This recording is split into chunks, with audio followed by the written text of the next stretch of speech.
Welcome to County Report this week. I'm Lorna Vigili. Thank you for joining us. Coming up in the next half hour, Executive Legate welcomes a high-level Swedish government healthcare delegation.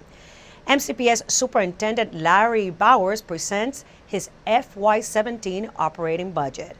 And later, the Damascus High School football team wins the state championships.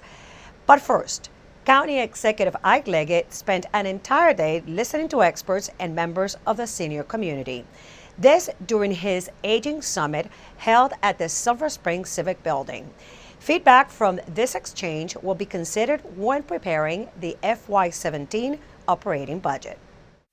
It was 7 hours of brainstorming among experts and county seniors. Executive Ike Leggett held this second Summit on Aging just after receiving the results of a survey where 2,000 seniors responded that Montgomery County is overall a great place to live. However, the executive pinpoints some areas for improvement. But there are some things in the survey that you would note that are somewhat troubling. People note that accessibility is a challenge for many still. That they are concerned about programs with special needs for seniors. And of course, the ongoing need for seniors to have continued job opportunities.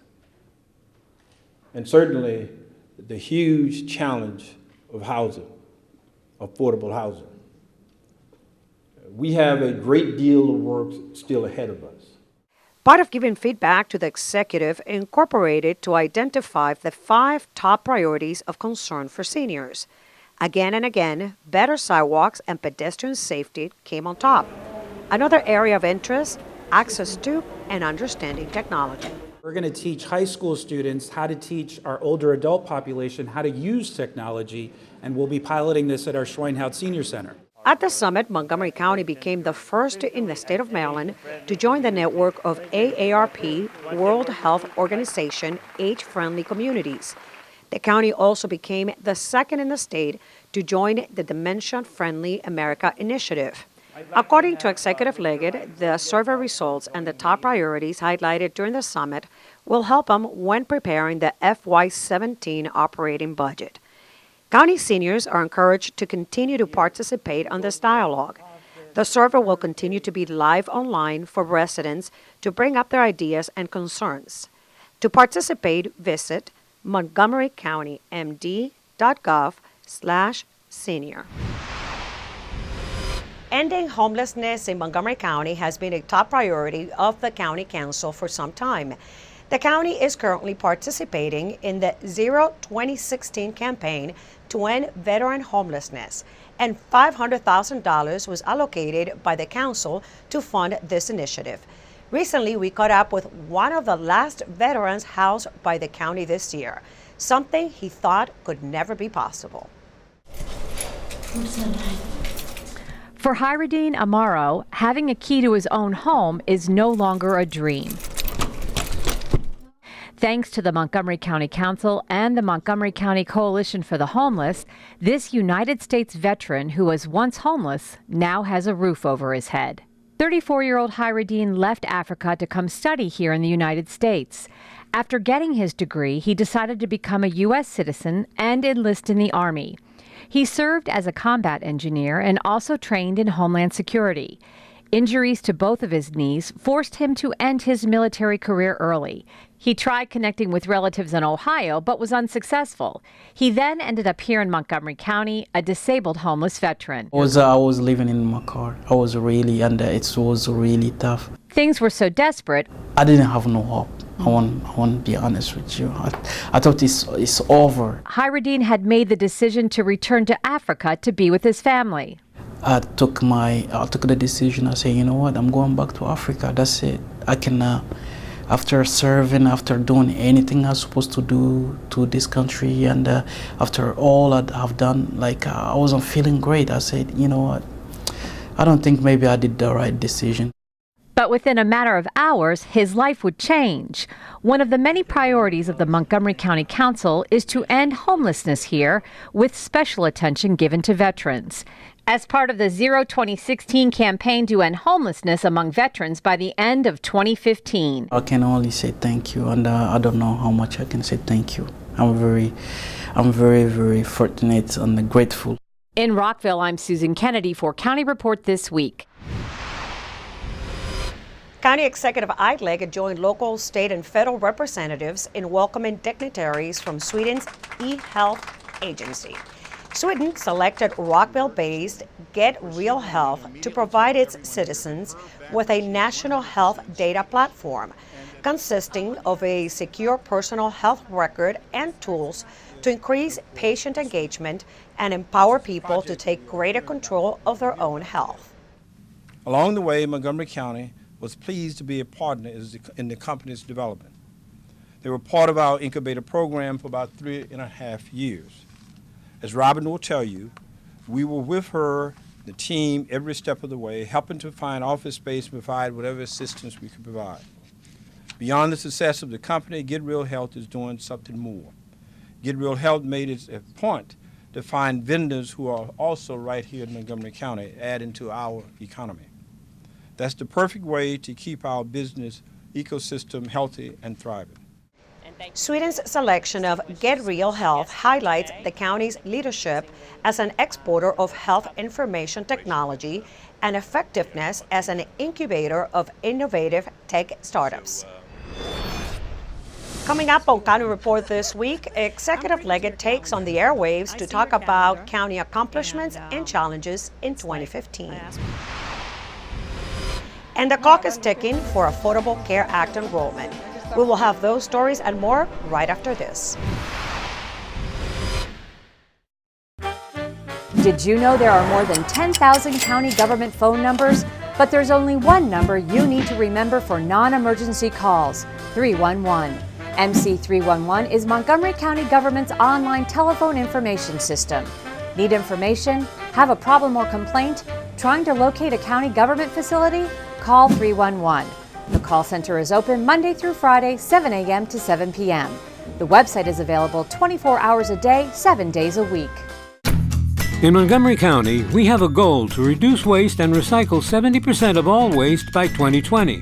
By recycling and reducing waste, we save natural resources and make our community even better. So recycle at home, work, school, everywhere, and keep recycling going. For more information, call the Montgomery County, Maryland Division of Solid Waste Services at 311 or visit montgomerycountymd.gov/recycling. Keep it going. Recycle more now.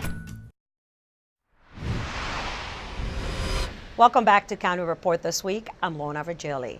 Montgomery County Council President Nancy Florine held her first briefing with reporters this week, and she talked about her agenda for the year ahead.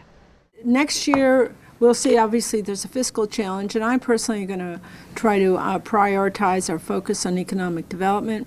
As you know, the new Economic Development Corporation is in the process of being established, and I think that's going to set a great new tone for Montgomery County in terms of our job growth and expanding our tax base. You can watch the entire Council President's news briefing by visiting mymcmedia.org. Executive Idleg was the guest at the county's Spanish language radio show this week. He talked about the budgetary challenges faced in 2015 and about his priorities for the next year, which include funding for school construction, transportation, and maintaining the operations of the Department of Liquor Control under the county's management.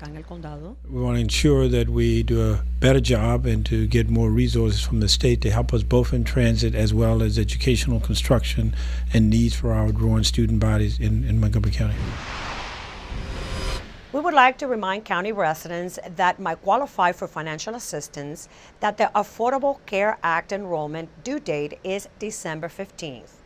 Open enrollment will be until January 31st. However, to receive assistance, the application must be submitted no later than December 15th. Applicants may submit the application online by visiting marylandhealthconnection.gov or by walking in at county clinics to receive free assistance completing the form.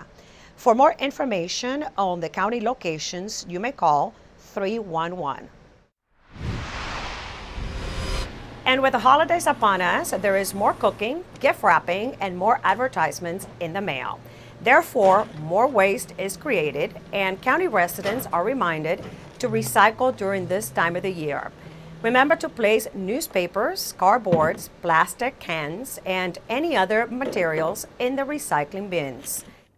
As you're doing your entertaining, as you're wrapping your gifts, please be sure to recycle every single thing that can be recycled here in Montgomery County.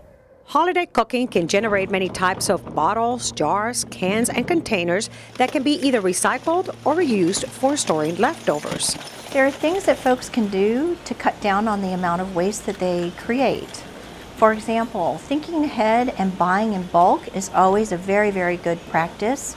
The other thing is, if you are cooking for guests and having a party, save the leftovers. Send leftovers home in reusable containers so that your guests can continue to enjoy all the things that you've cooked and made. Montgomery County has an ambitious goal of recycling 70% of all waste by the year 2020. For more information, go to montgomerycountymd.gov/recycling. Coming up on County Report this week, MCPS releases its FY17 operating budget. And Montgomery College holds an event in the hopes to eradicate hunger in our community. Stay with us, we'll be right back.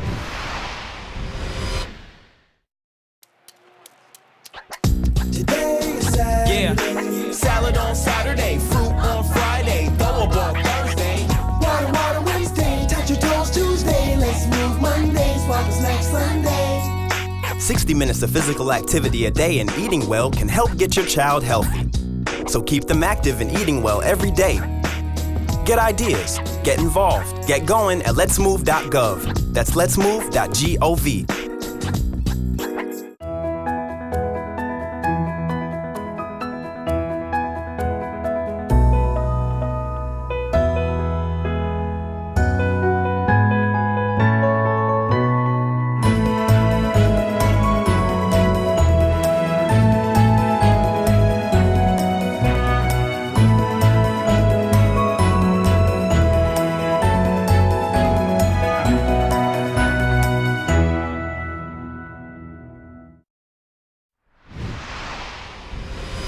Welcome back to County Report this week. I'm Lorna Vigili. Montgomery County Public Schools officials announced that they are now conducting radon tests in all of the schools after elevated levels were reported at 26 schools and 2 other buildings. Montgomery County Council member Craig Rice, who recently sponsored and passed a radon bill, said the news of elevated levels of radon at some county schools was a surprise to him. You know, it's interesting because we passed, the county council passed a bill that dealt with making sure that radon testing was done for single family homes. And at the time when we were doing research, we had actually reached out to the school system and asked them, hey, we just wanted to find out, do you guys do radon testing as well? And if so, what results were? And they got back to us, said that yes, they do regular testing and that all of the levels were safe. And so that was before we had even passed the bill. That was more towards the September timeframe. And so we're very surprised to hear now that we have some schools that have higher levels. It certainly wasn't something that we can encompass as a part of our bill. It doesn't fall under the council's purview, but something that certainly we want to bring rise to because it is an important safety consideration. While I've looked at the numbers and not seen anything that represents an immediate danger, it certainly is a matter of concern and certainly something that needs to be addressed. Montgomery County Public Schools Interim Superintendent Larry Bowers released his recommendations for the school system's operating budget for fiscal year 2017. MCPS TV has a story. Each year when we are working on the budget, it is our students that I am thinking about. Budgets aren't about numbers, they are about people. Before a standing room-only crowd, MCPS Interim Superintendent Larry Bowers presented his budget recommendations for fiscal year 2017. The $2.4 billion budget recommendation includes an increase of 4.5% to fund the same level of services for more than 2,500 additional students. I am asking for full funding of this budget. This is what is needed to ensure that we have a strong foundation for the future. Over the last several years, I have seen cracks in this foundation. We simply cannot cut any further, or else these cracks will widen. We owe it to every student to do all we can to make sure they get the best possible education each and every day. However, we cannot continue to fund the budgets as we have in the past and expect the school system and our schools to meet our targets and close the achievement gaps. During his speech, Mr. Bowers outlined some strategic enhancements to include a focus on equity and cultural proficiency, literacy and mathematics, career readiness, as well as the importance of partnerships and community engagement. This should be seen as a down payment on the investment that we need to make on the future of our students.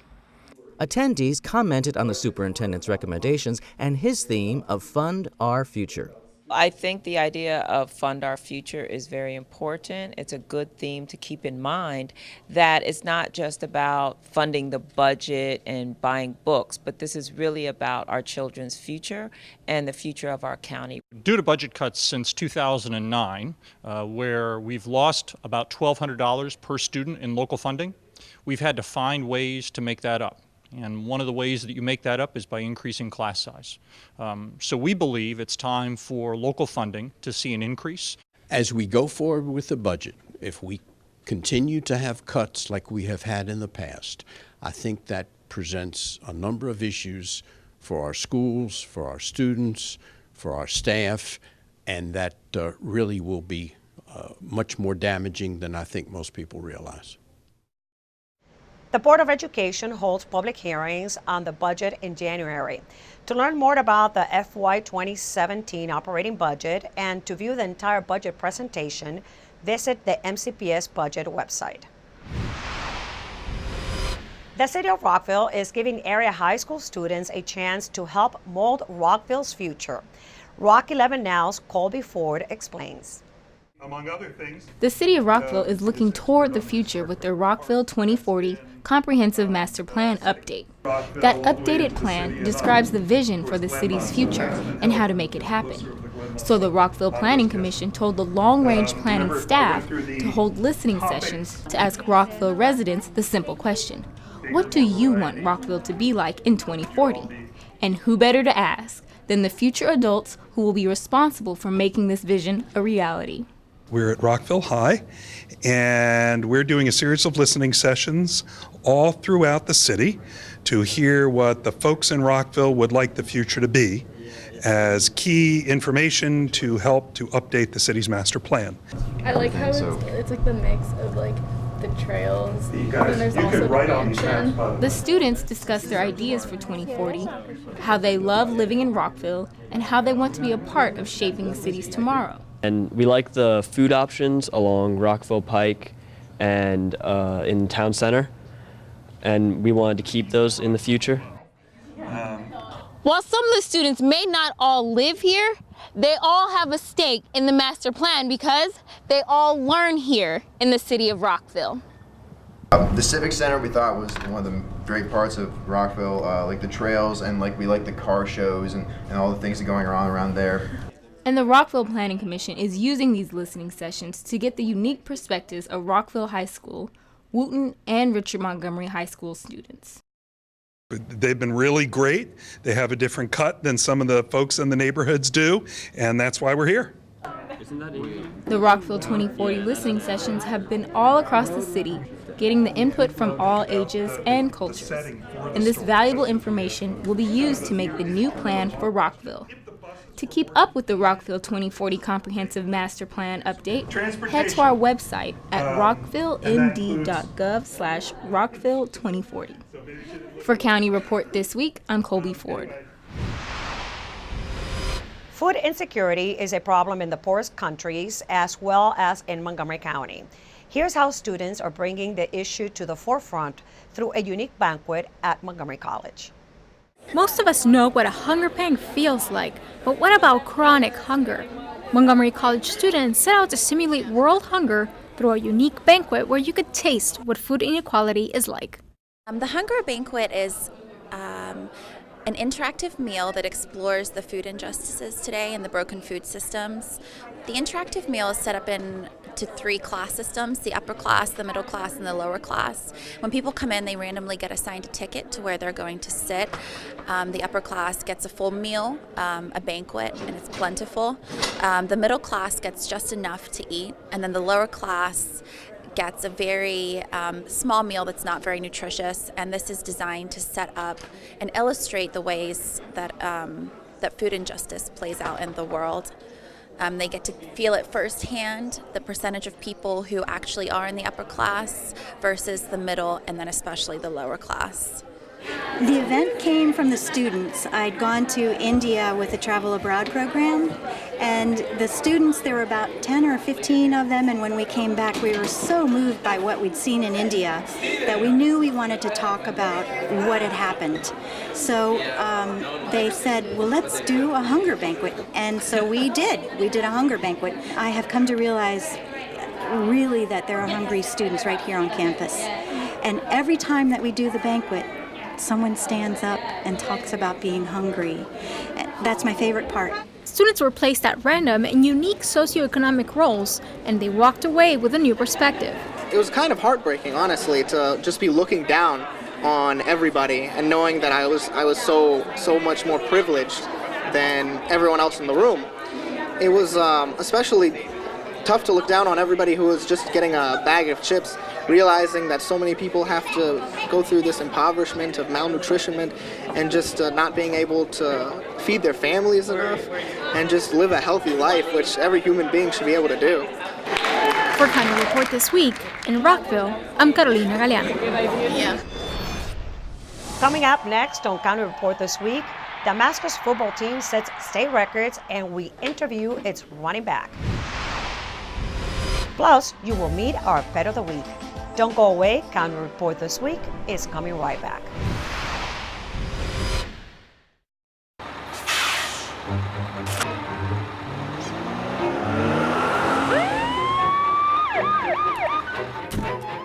Hey, mister, down here.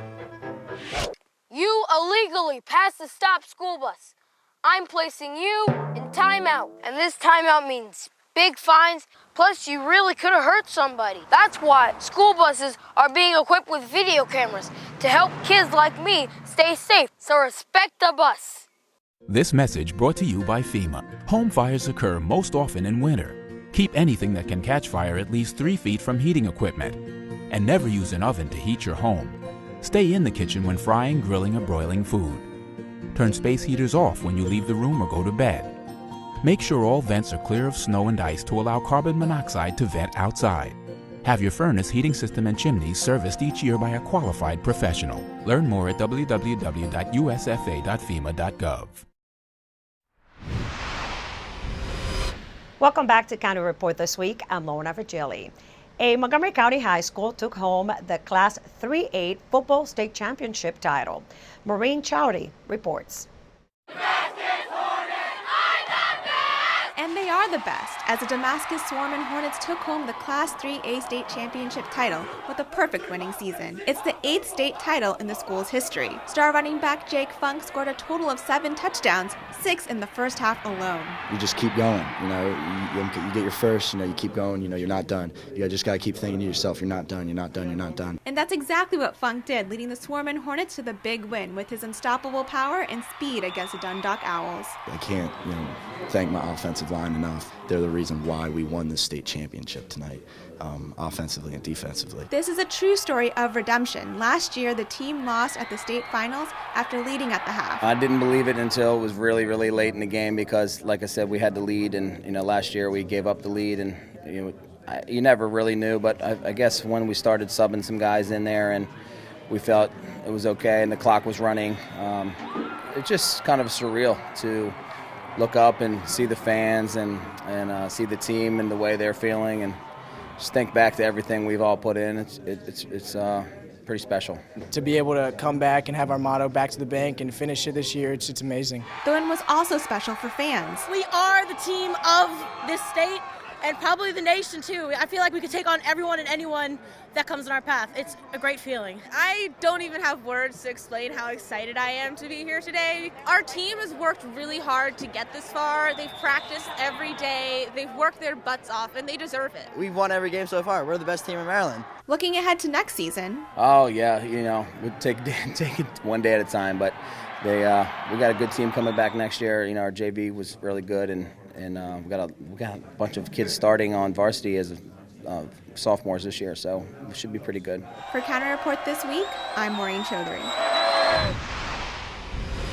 Star running back Jake Funk has set and reset state records and led the Damascus Swarming Hornets to an undefeated season and a state championship. Next year, he will be playing for the Maryland Terps. My MC Media's Sonia Burke reports. Funk led his team to victory and set a state record for the number of touchdowns in a 3A title game on the same day he learned he was the Maryland Gatorade Football Player of the Year. The week before this game, he set a new state record for the number of touchdowns scored in a single season. A senior, Funk has committed to play for the Maryland Terps next year. The biggest thing that attracted me to Maryland was just how close it was to home. Second, they're building the new Cold Field House and dedicating part of it to sports medicine and biotechnology. And that's what I was thinking about going into. As for his success on the field, his high school coach credits his work ethic. He's the kind of kid that did everything he could in the offseason, above and beyond what we're asking him as a coaching staff, and which is a lot already. The Damascus fans also help. I couldn't thank them enough for everything they've done for me as well as my team. And the star running back also has high praise for his coach. He's really become like a second father figure to me. He's kind of the father, that just watches over you when you're at school. I love him like a son, so, hopefully we can go out together in a blaze of glory. Now it's time to meet our pet of the week. Kathy Stanhope joins us from the Montgomery County Animal Services and Adoption Center. Kathy? Our pet this week is Gypsy, and she is a very, very special girl. She's had a hard time of it, but she's finally been rescued here at the shelter, and she's looking for a home. She's about 12 years old, and she's very scared and very lonely. But as you can see, if you rub her belly, she just calms down, and she's just adorable. Please give us a call at 240-773-5900 or visit Gypsy on the web at montgomerycountymd.gov/ASD. And remember to look for our Purple Care and Amber Care signs. They have special fees for those animals, and we also have a special going on for Home for the Holidays, so we can get as many of these special needs animals into forever homes. It is that time of the year when Brookside Gardens lights up for the holidays. Walking through the Enchanted Garden is quite a treat for the entire family.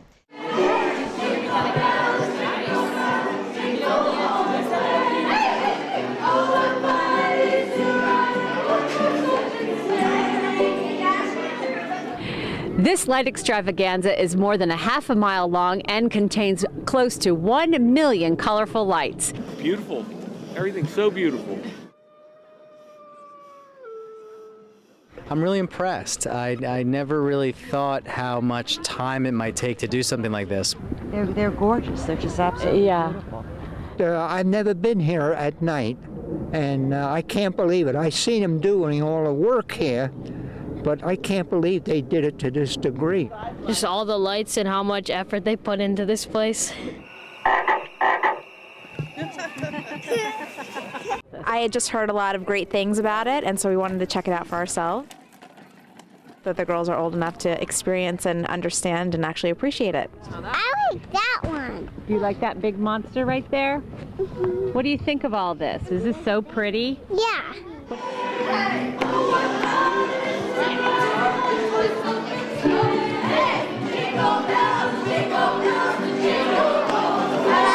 So we remind you that the light displayed will run until January 3rd.